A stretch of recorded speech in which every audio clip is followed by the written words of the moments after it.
मैं सबसे पहले आपको ये बताना चाहूँगा कि सोशल साइंस अन्य विषयों से शायद अधिक अहम रखती है, क्योंकि प्रत्येक बच्चा एक सामाजिक प्राणी होता है और प्रत्येक को समाज का ज्ञान होना अति आवश्यक होता है, क्योंकि बच्चे के सर्वांगीण विकास में सामाजिक विषय बहुत ही अहम होता है और सामाजिक विषय कई विषयों का समावेश होता है सामाजिक विषय में। इसलिए मैं समझता हूँ कि आप लोग सामाजिक विषय को एक बहुत ही इंटरेस्टिंग विषय समझिए। तो सबसे पहले आप कक्षा 10 के कोर्स में सामाजिक विषय का पहला जो अनुभाग होगा वो विश्व का इतिहास होगा।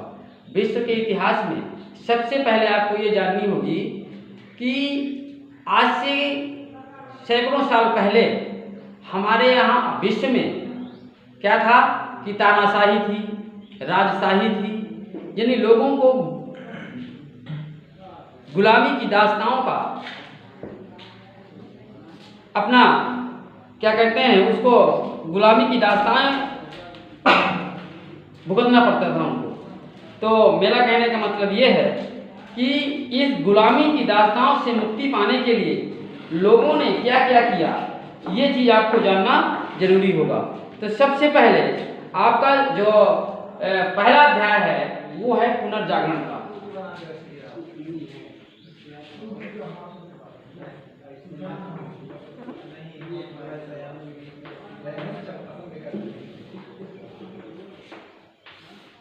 अब आप समझिए पुनर्जागरण क्या है। पुनर्जागरण का शाब्दिक अर्थ होता है पुनः जन्म, और ये शब्द फ्रेंच भाषा की रेनासा शब्द से लिया गया है।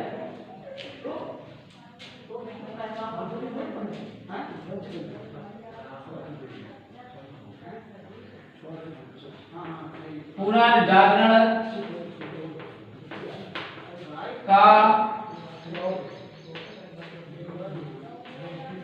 शाब्दिक अर्थ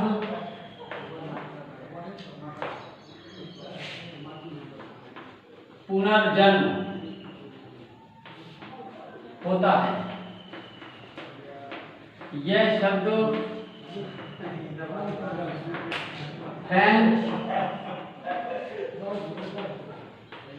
भाषा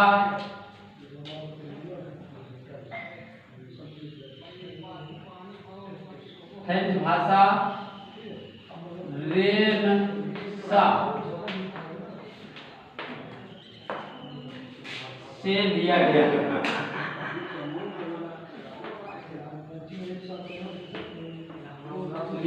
है।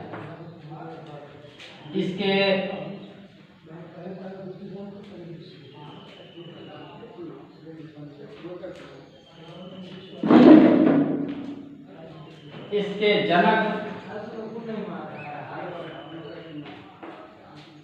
गुटेनबर्ग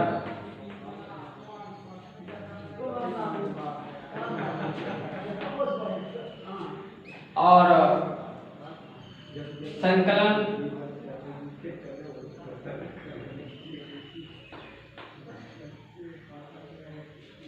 और विचारक पेट्रार्क।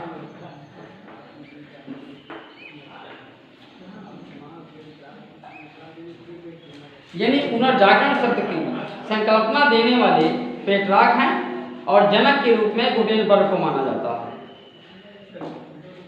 तो अब आप समझिए, आपने पुनर्जागरण का अर्थ समझा। अब इसके बाद आपको बताऊंगा पुनर्जागरण की परिभाषा क्या होती है।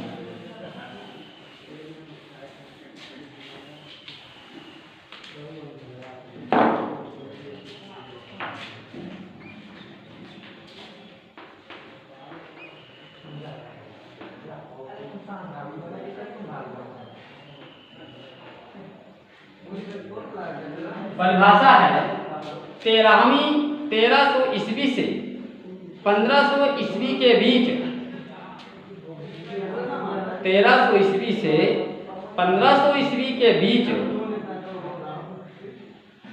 साहित्य, कला और विज्ञान के क्षेत्र में जो प्रगति हुई है उसी को पुनर्जागरण कहते हैं।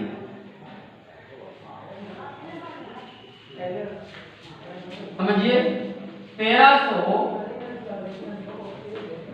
ईस्वी से 1500 ईस्वी के बीच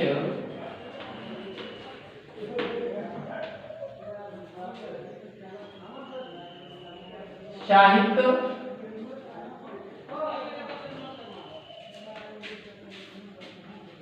कला, विज्ञान के क्षेत्र में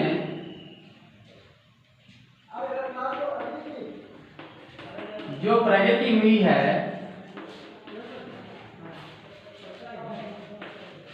उसी को पुनर्जागरण कहते हैं। उसे पुनर्जागरण कहते हैं।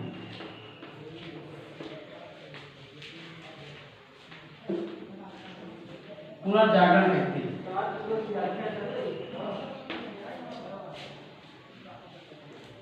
और दूसरे शब्द में आप कह सकते हैं, पुनर्जागरण की परिभाषा आप दूसरे शब्दों में बता सकते हैं कि धर्म के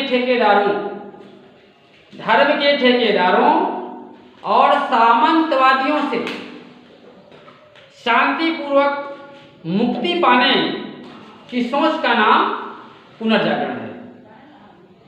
ऐसे भी आप कह सकते हैं, क्योंकि पहले विश्व में आपसे बताएं कि तानाशाही, राजशाही शासन व्यवस्था थी। राजा जो चाहता था जनता के ऊपर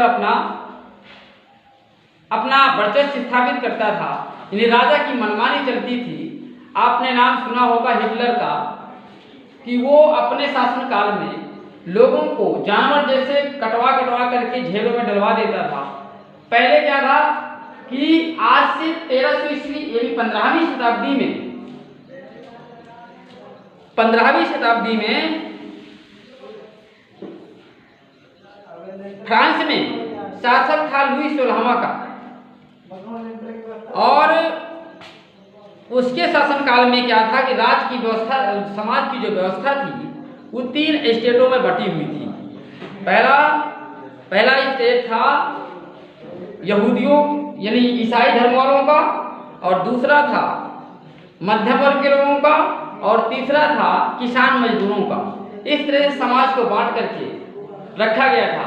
और ये जो तीसरे वर्ग के लोग होते थे वो पूरा जितना गुलामी का काम होता था सब वही करते थे। कहने का मतलब कि बहुत सारा अत्याचार होता था। अब सब जब ये अत्याचार पूरे विश्व में था, पूरे विश्व में दासों की बाजार लगती थी, दासों को खरीदा जाता था, दासों को बेचा जाता था, उनके साथ जानवर जैसे व्यवहार किया जाता था। इन सारी समस्याओं से जब सारे विश्व के लोग ऊब गए, इनके अंदर एक सोच पैदा हुई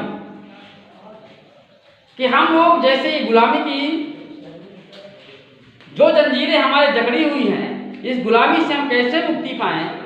इसके लिए उन्होंने एक सोच पैदा की। उस सोच का नाम ही है पुनर्जागरण। हो गया?